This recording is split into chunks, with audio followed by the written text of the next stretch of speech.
muna. Habang nakapila ay umindak sa tugtugin. Yan, tama po yung ginagawa nyo. Sumandali lamang. Hinihintay natin si Kuya Briggs.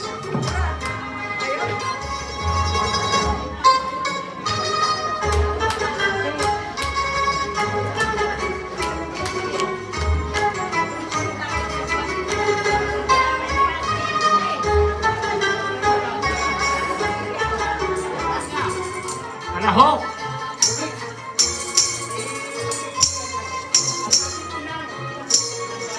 Ang ating unang inang bayan, si Tita Purino.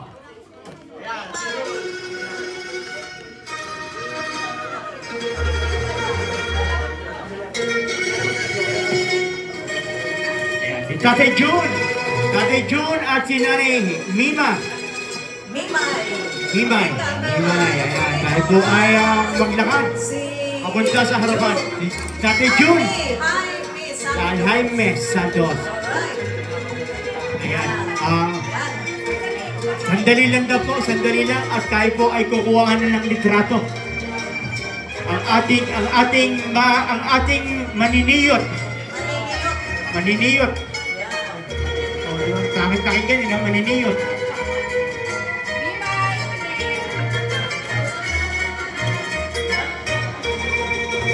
Sunod natin ang ating mga ginang Lita Rabisanto at Ginang Barbie Serrano. Dahan-dahan lang po, dahan-dahan.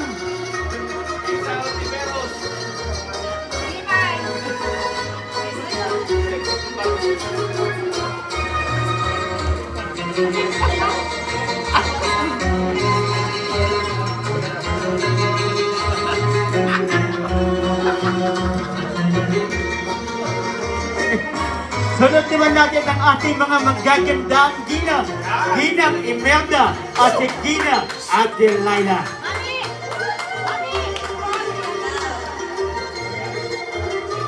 Ang dami po nagsipalakpakan. Ang ganda naman talagang magtugma ang kanilang pagsayaw. Yan. Masigabong palakpakan sa ating mga... Yan. Yun na yun. Ayan, sunod naman natin ang ating dalawang kagandahang Ginang Corazon at si Ginang Miranda. Ayan. Palakpakan niya naman po. Magsipalakpakan naman po kayo.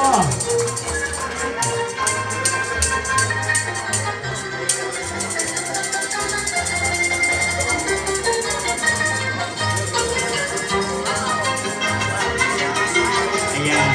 Lakad lang. Hanggang sa mapagod.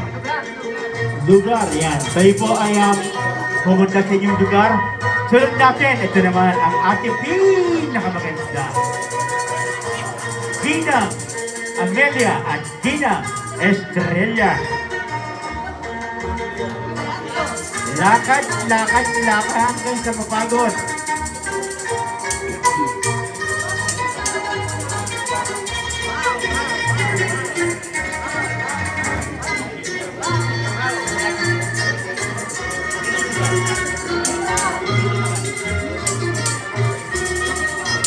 Sunod naman natin, Ginang Lucy Schefter at Ginang Deli Camarillo. Mamaya ang ating ginang na si Lucy Schefter ay meron siyang mga salubikain, bugtong. Mamaya sasagutin natin ang iyong mga bugtong sa ating nararapat na sagot. Okay, next ay sunod. Maghintay lang po muna kayo. Dahil magpapalitrato muna sa ating maniniyot asawa, Ginoo at Ginang Lagayada, Rebecca Arce Manuel.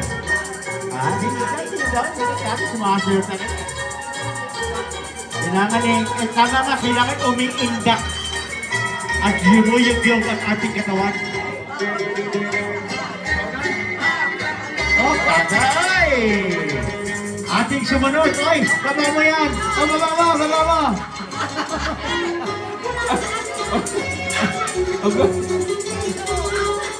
Pag-itaas. Baba lang. Ayan. Ah, baba mo, baba mo, baba mo, baba mo. Baba ng konti. Ayan, ganyan na lang. Ganyan na lang. Okay, simulan natin. Ginang Seriaco. Si Ginang Ani Cimenta. Hindi, kailangan ay gumuyog-yog. Masyado mataas. Masyado mataas. Baba mo ng konti. Baba mo ng konti. Masyado. Tumataas. Tumataas. Ibaba mo ng konti ang iyong. Eto na! Ay, eto na! Ay, nako! Sila po ay nagdambal ang ating yayamanin. Ang ating mga yayamanin. Ang ating magulang. Eto na, si Nanay. Nanay Jernigan at si Nanay. Nanay Adelina. Nanay Adel at si Nanay Gwen. Kailangan ay umiintayog ng konti. Yeah! Kailangan smiling face. Ay! Mali pala. Kailangan nakangiti ang inyong mga... Marami na akong utang sa inyo. Kailangan nakangiti. Yan, dapat. Smile. Ngiti. Madali lang po. Yan. Kailangan ay huminto muna sa ating paladudunan. Sila po ay magpapalitrato muna. At ating Ginang Rosa Tingeng at Ramirez. Sesra, lakad. Bilis-bilisan niyo pa ng konti.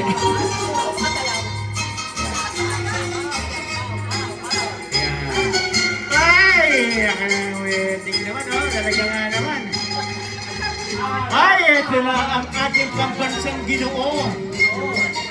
Ang ating pambansang Ginoo. Ginoo Anan Sabala at ating Ginang LP Kahilig. Lakad ang ating pambansang Ginoo. Kailangan na sumasayaw, Anan.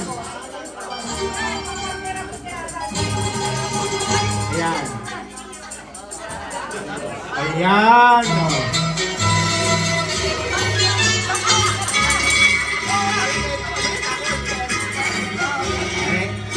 Nanay LP. Ayan.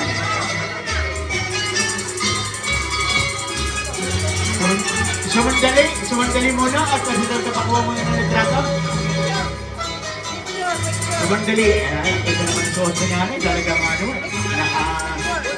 nakaparong, tapos naka-flex. Ang ating sumunod, ay nako, ang ating pambansang Ginang Araceli. Hanggang ngayon, wala pa rin last name. Isang blanco. At si Nanay Isabel Samsen. Ayan. Oh,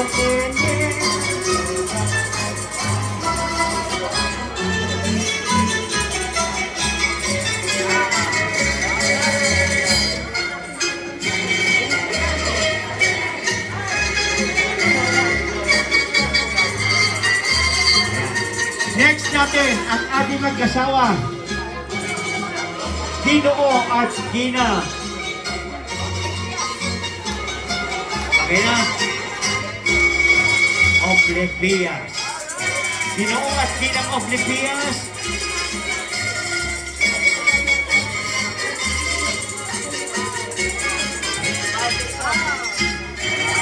Hindi ba? Yan, sunod natin. Ay, sunod natin. Ito na. Nanay, Gina. Si Gina. Nanay, Ching.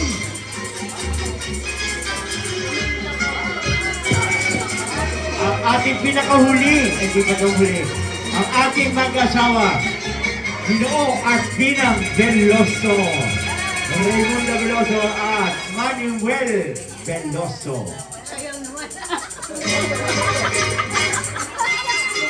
Ito muna magpakuha.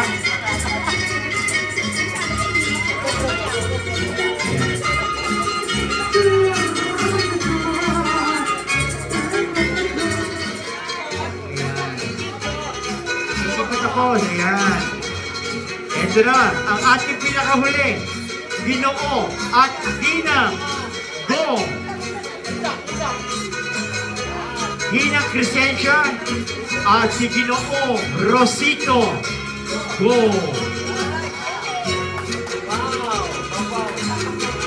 Ayan, kita mo nga naman. Picture! Magpakuha kayo.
Sa atin, ang umiso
Magandang umaga sa inyong lahat. Ako po ang inyong punong lakambini na magpapakilala sa dalawang manunulat. Isang nagsasabing yaman ang mahalaga at ang isa namay talino ang mas mahalaga. Ano nga ba ang totoo, mga binibinit Ginoo? Anong mas mahalaga, yaman ba o talino? Kanilang pagtatalunan ang paksang binanggit ko. Masigabong palakpakan sa kanila'y ihandog nyo.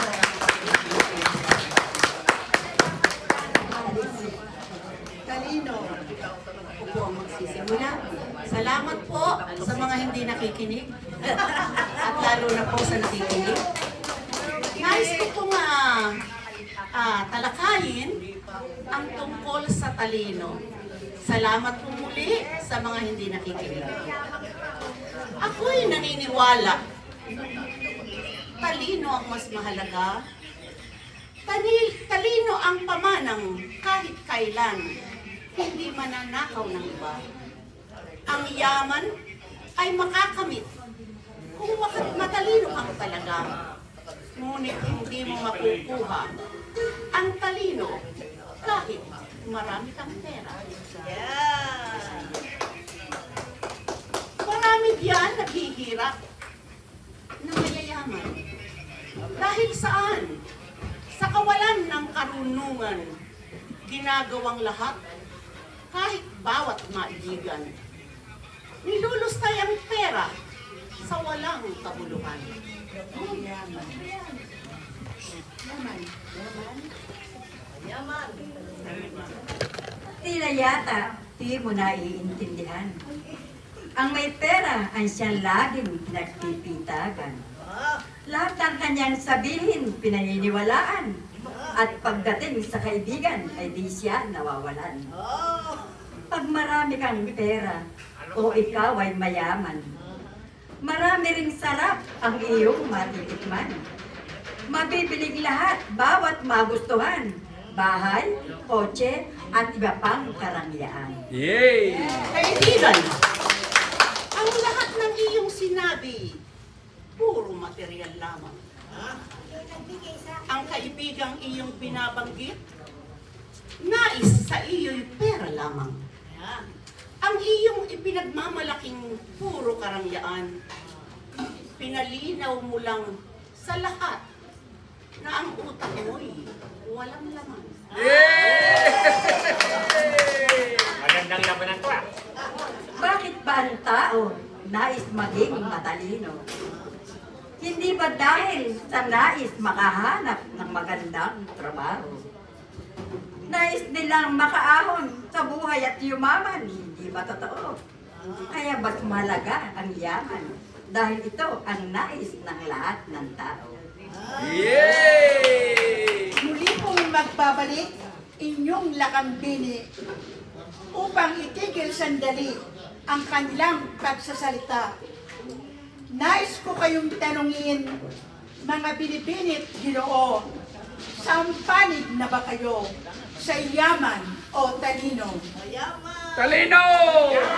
Talino! Sa kanilang salita'y tunay akong namamangha. Ngunit ang pagdesisyon ay hindi ko pa magawa. Alam kong nais ninyo ang marinig silang dalawa, kaya ang pagtutugaliin ay ating ituloy na. Salamat, lakambini. Mayroon pa rin namang mas gusto ang buhay na katamtaman. Ngunit ang pagiging matalino, lahat ng tao gusto yan. Kaya nga, magpatayo ng school. Kaya nga nagpatayo ng eskwelahan ang mga mayayaman. Hindi kayang patalinuhin ng yaman. Tandaan mo. Ngunit huwag mong kalilimutan na kaya kang payamanin ng talino. Ang kayamanan ay nawawala sa kahit anong aspeto. Ngunit ang talino'y mananatili hanggang mamatay ang isang tao. Hindi ka kayang buhayin ng talino. Kapag nagkasakit ka, sa kakukuha ng pagpapagamot mo. Magnanakaw ka, gamit ang utak mo, o makikipagdebate ka sa doktor mo. Sa panahon ngayon, hindi pwedeng matalino ka lang. Pero pwedeng kapag mayaman ka, dahil hindi ka pwedeng iilan. Pag mayaman ka, hari ka at matalino ang alagad mo. Kayamanan ang mas mahalaga. Tanggapin man o hindi ng mga taong matalino lang. Kaibigan, hindi rin pwedeng ilang lang ang mga matatalino. Kapag nagkakasakit, di nila kailangan ng doktor. Matalino ang doktor, matalino rin sila. Kaya nilang gamutin ang sarili ng walang ilan. Ang ganyang pagkakataon, gagala lang sa magagaan ang sitwasyon. Paano pag ang sakit ay lumala? Sino ang gagawa ng operasyon? Pera at kayamanan mas mahalaga sa mundong ito. Magpaka-practical tayo, huwag kang hipokrito. Sandali muna akong sa inyo ay papagitna. Ang sagutan ng dalawa, tila nagiging mainit na. Magpalamig muna kayo at ako sanang lakandiwa ang payo ko sa inyo. Sa pag-aharap na ito'y tunay akong nabibigla, aking inuunawa ang panig ng bawat isa. Sa paghihidwaan ito'y ako'y nangangamba, pagkat ang paghatol mananalo sa isip ko ay wala pa. Ang aking hiling sa dalawang manunula, sana ang hinahon ninyo ay huwag mawala. Muli ay tumindig at kayo'y pumagitna.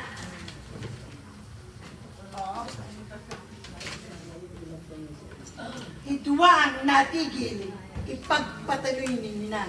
Palaygay ko'y aking niyang panahon. Mas mahalaga ang pagiging matalino. Sa dayuhang mananako, nakalaya ang mga Pilipino.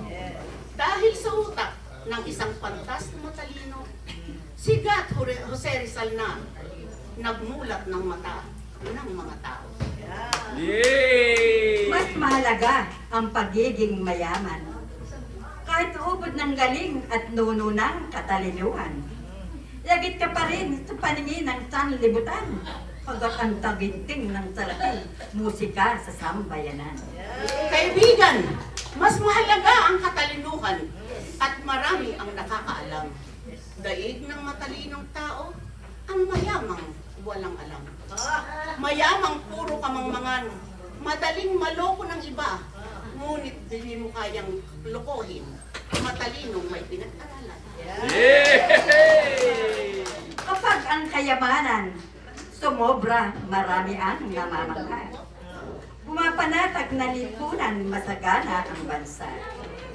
Ngunit pag ang katalinuhan ang siyang sumobra, yumayabang ang tao, nababaliw pa ang iba. Mas mahalaga ang talino, pagkat ito'y hindi mabibili, ito'y hindi matutugbasan ng anumang salapi. Pera ang nagpapatakbo sa mundong ito. Walang kwenta kung ituring ang taong walang pera. Mali ka dyan, kaibigan. Ang pagkakaroon ng halaga ng isang tao, hindi masusukat sa pera ang hawak nito.